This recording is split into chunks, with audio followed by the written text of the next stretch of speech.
ಆಚರಣೆ ಈಗ ಧ್ವಜಾರೋಹಣವನ್ನು ಗೌರವಾನ್ವಿತ ಶಾಸಕ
ಹಾಗೆ ಇನ್ನಷ್ಟು ಒಬ್ಬ ಯಜಮಾನ ಇರ್ತಾನೆ, ಆತ ಒಂದು ಆ ಮನೆಗೆ ಸಂವಿಧಾನ ಆತನ ರಚನೆ ಮಾಡಿಕೊಂಡಿದ್ದಾರೆ ಅಂದ್ರೆ ನಾವು ಹೀಗೆ ಅವನು ಹೀಗಿರ್ಬೇಕು ಹೀಗಿಗಿಂತ ಹೆಚ್ಚು ಸಂತೋಷಕ್ಕೆ ಇಂಥ ಕಾರ್ಯಕ್ರಮಗಳಲ್ಲಂತೂ ನಾವೆಲ್ಲ ನಮ್ಗೆ ಇಷ್ಟಪಡ್ತೀವಿ. ಆದ್ದರಿಂದ ನಮ್ಗೆಲ್ಲರಿಗೂ ನಮ್ಮ ದೇಶದ ಮೇಲೆ ಪ್ರೀತಿ ಪ್ರೇಮ ತಾಯಿಗಿಂತ ಹೆಚ್ಚಿನ ಮಮತೆ ಇದ್ದಾಗ ಮಾತ್ರ ಈ ದೇಶ ಅಭಿವೃದ್ಧಿ ಹೊಂದಲು ಸಾಧ್ಯ. ಈ ಪ್ರಜಾಪ್ರಭುತ್ವ ಮನಸ್ಸಲ್ಲಿ ಯಾವುದಾದೊಂದು ಸಾಮಾಜಿಕ ಕಾರ್ಯಕ್ರಮ ಮಾಡಿ ಆ 26 ಇಂಥ ದಿನ ಮಾಡಿದೆ ಅಂತ ನಮ್ಮ ಮನಸ್ಸಲ್ಲಿ ಹೋಗ್ಬೇಕಂತ ಕೆಲಸ ಮಾಡಬೇಕು. ನಾನು ಬೆಂಗಳೂರಿಂದ ಬರೋರು ನೋಡಿ ಬರೀ ವೆಹಿಕಲ್ ತಗೊಂಡು ಎಂಜಾಯ್ ಮಾಡಕ್ಕೆ ಹೊರಟಿದ್ರೆ ಈ 26 ಗಣರಾಜ್ಯೋತ್ಸವ ಎಷ್ಟು ಜನ ಕಷ್ಟಪಟ್ಟಿದ್ರು, ಹೇಗೆ ಸ್ವಾತಂತ್ರ್ಯ ಬಂತು, ಈ ಸಂವಿಧಾನ ಏನು, ಈ ಸಂವಿಧಾನ ಬರೆದಂತ ವ್ಯಕ್ತಿ ಯಾರು, ಅದನಿಗೊಂದು ನಮನವಾದಂತ ಸೌಕರ್ಯತೆ ಇಲ್ಲ ಅಂದ್ರೆ ಈ ಕಾಲದಲ್ಲಿ ಎಲ್ಲೋ ನಮಗೊಂದು ಅದು ಬೇಸರ ಆಗುತ್ತೆ ಅಂತ ಹೇಳಕ್ ಇಷ್ಟಪಡ್ತೀನಿ. ತಮ್ಮಲ್ಲಿ ನಾನು ಇವತ್ತು ಇರಬೇಕು. ನಾನೇನು ನೀವು ರಜಾ ಬಂದಿದೆ ಅಂತ ತಪ್ಪು ಅಂತಾರಲ್ಲ, ಆದರೂ ಏನು ಗ್ರೂಪ್ ಮಾಡ್ಕೊಂಡು ನೀವು ಬೆಂಗಳೂರಿಂದ ಬರ್ತಾ ಇದ್ದೀರಾ, ಯಾವುದಾದ್ರೂ ಒಂದು ಹಳ್ಳಿಗೆ ಹೋಗಿ ಒಂದು ಶಾಲೆಗೆ ಹೋಗಿ ಅಲ್ಲಿ ಧ್ವಜಾರೋಹಣ ಮಾಡಿ ಆ ಮಕ್ಕಳಿಗೆ ನಾವು ಹಿತವಚನೆಯನ್ನು ಮಾಡಿ ಆ ಸ್ಕೂಲಿಗೆ ಬೇಕಾದಂತ ಒಂದು ಅಷ್ಟು ಸಲಕರಣೆ ಕೊಟ್ಟಾಗ ನಿಮ್ಮ ಜನ್ಮ ಸಾರ್ಥಕ ಆಗುತ್ತೆ ಅಂತ ನಾನಂತೂ ಭಾವಿಸಿದ್ದೀನಿ. ಈ ಕಾರ್ಯಕ್ರಮ ಮಾಡಬೇಕು. ದಯವಿಟ್ಟು ಈ ITBT ಅವರು ವ್ಯಕ್ತಿ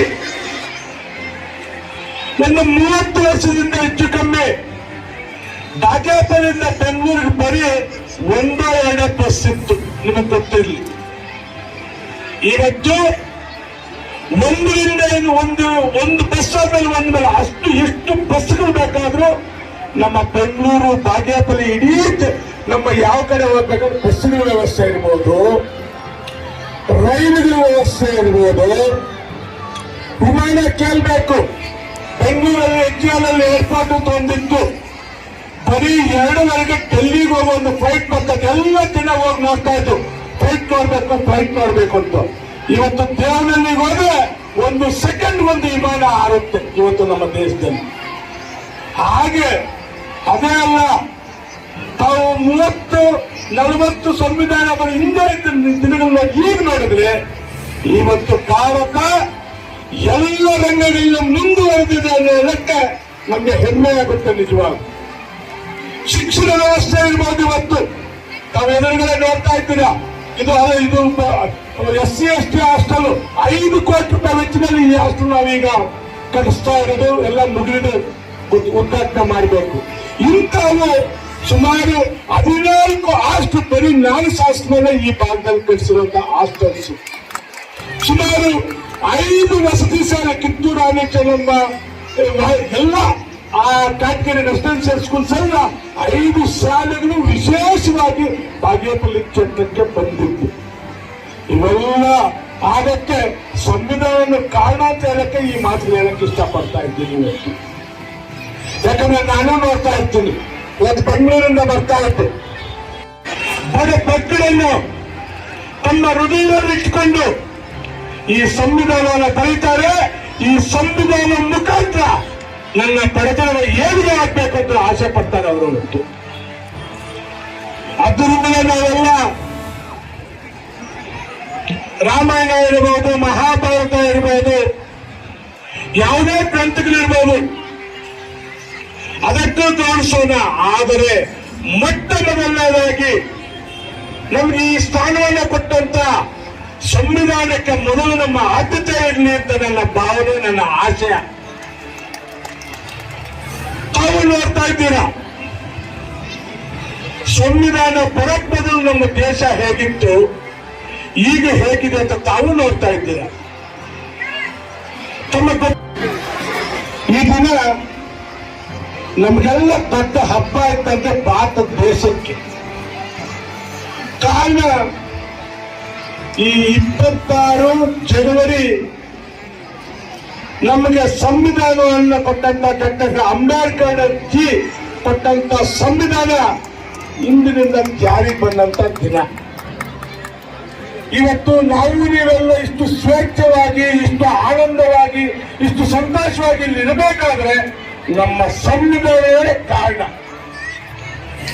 ಡಾಕ್ಟರ್ ಅಂಬೇಡ್ಕರ್ ಬರೆದಂತ ಸಂವಿಧಾನ ಪ್ರತಿಯೊಬ್ಬರಿಗೂ ಸಮಾನವಾದಂತಹ ಹಕ್ಕು ಕೊಟ್ಟಿದೆ. ಪ್ರತಿಯೊಬ್ಬ ವ್ಯಕ್ತಿಗೂ ಮತದಾನ ಹಕ್ಕನ್ನು ಕೊಟ್ಟಿದೆ. ಸಂವಿಧಾನ ಬರಕ್ ಮೊದಲೇ ದೊಡ್ಡ ದೊಡ್ಡ ಶ್ರೀಮಂತರಿಗೆ ಮತದಾನ ಹಕ್ಕಿತ್ತು. ಆಮೇಲೆ ಡಾಕ್ಟರ್ ಅಂಬೇಡ್ಕರ್ ಆಸೀನರಾಗಿರುವಂತಹ ಈ ತಾಲೂಕಿನ ದಂಡಾಧಿಕಾರಿಗಳಾದಂತಹ ಪ್ರಶಾಂತ್ ಪಾಟೀಲ್ ಅವರೇ, ರಮೇಶ್ ಅವರೇ, ಸರ್ಕಲ್ ವೆಂಕಟೇಶ್ವರ ವರ್ಣಿ ಅವರೇ, ನಮ್ಮ ಆತ್ಮೀಯ ಸ್ನೇಹಿತರಾದ ಪ್ರಭಾಕರ್ ರೆಡ್ಡಿ ಅವರೇ, ಕೃಷ್ಣಾರೆಡ್ಡಿ ಅವರೇ, ಪುರಸಭೆಯ ಮುಖ್ಯಾಧಿಕಾರಿ ಅಂತ ಅಂಬಿಕಾ ಅವರೇ, ಡಿ ಅವರೇ, ನಮ್ಮ ಆತ್ಮೀಯ ನರಸಿಂಹಪ್ಪನವರೇ, ಗುಲ್ರಾಜ್ ಬೇಗಂ ಅವರೇ, ರೇಷ್ಮಾ ಅವರೇ, ವೇದಿಕೆ ಮೇಲಿರುವಂತ ಎಲ್ಲ ನನ್ನ ಆತ್ಮೀಯರೇ, ಡಾಕ್ಟರ್ ಬಿ.ಆರ್. ಅಂಬೇಡ್ಕರ್ ಅವರ ನೀಡಿದ ಸಂವಿಧಾನ ದಿನವೇ ಈ 26 ಜನವರಿ 1950. ಅವತ್ತಿಂದ ಇವತ್ತು 75ನೇ ವರ್ಷದ ಗಣರಾಜ್ಯೋತ್ಸವದ ಶುಭಾಶಯನ್ನು ಬಾಗೇಪಲ್ಲಿ ತಾಲೂಕಿನ ಸಾರ್ವಜನಿಕರಿಗೆ, ಚೇಳೂರು ತಾಲೂಕಿನ ಸಾರ್ವಜನಿಕರಿಗೆ, ಹಿರಿಯರಿಗೆ, ಮಾತೃರಿಗೆ, ಸಹೋದರ ಸಹೋದರಿಗೆ ಎಲ್ಲರ ಪರವಾಗಿ ತಾಲೂಕಾಡಳಿತದಿಂದ ಗಣರಾಜ್ಯೋತ್ಸವದ ಶುಭವನ್ನು ಕೋರುತ್ತೇನೆ. ಇವತ್ತಿನ ಕಾರ್ಯಕ್ರಮಕ್ಕೆ ನಮ್ಮ ಭವ್ಯ ಭಾರತದ ಕಾಲಘಟ್ಟದಲ್ಲಿ 800 ವರ್ಷ ವಿದೇಶಿಯರ ಆಕ್ರಮಣಕ್ಕೆ ನಮ್ಮ ಸೌಮ್ಯ ಸ್ವಭಾವವನ್ನು ಒಳಪಡಿಸಿಕೊಂಡು ನಮ್ಮ ಆಳಿದ ನಂತರ 15 ಆಗಸ್ಟ್ 1947ಕ್ಕೆ ನಮ್ಮ ಹಿರಿಯರ, ಪೂಜ್ಯರ